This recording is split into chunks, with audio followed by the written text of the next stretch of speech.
Hello mga kasinsin, magandang umaga sa inyong lahat. Okay, itong makikita nyo lahat dito is yung taos-puso kong regalo sa aking pinsan na lost cousin ko.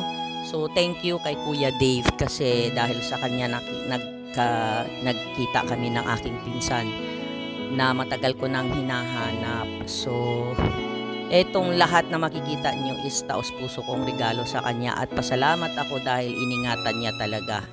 Pinahalagahan niya lahat ng binigay ko. So ayan, ito yung una na kurong-kurong ng terrace niya kasi nakikita ko siya talagang nahirapan siya that time. Nagbibideo call kami.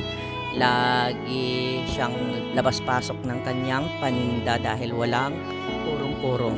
So ayan, ito yung pangalawa na binigay ko sa kanya is yung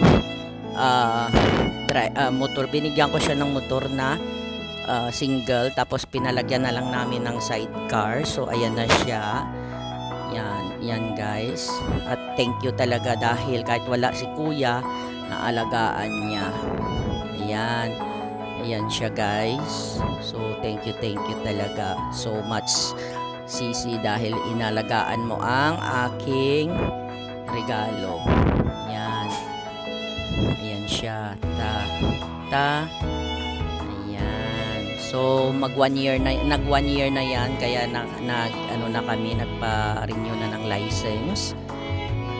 So ayan na siya guys. So thank you so much. So ang pangatlong regalo ko sa kanya is yan, freezer.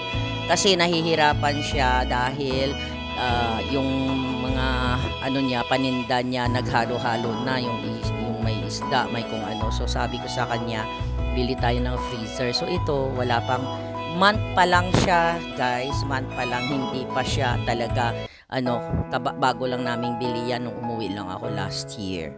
So ayan na siya. So thank you talaga Sisi dahil pinahalagahan mo ang aking regalo sa iyo. Maraming salamat.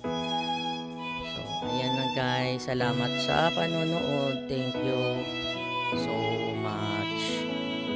God bless at saka don't forget to like, subscribe, and comment sa ating channel. Maraming salamat.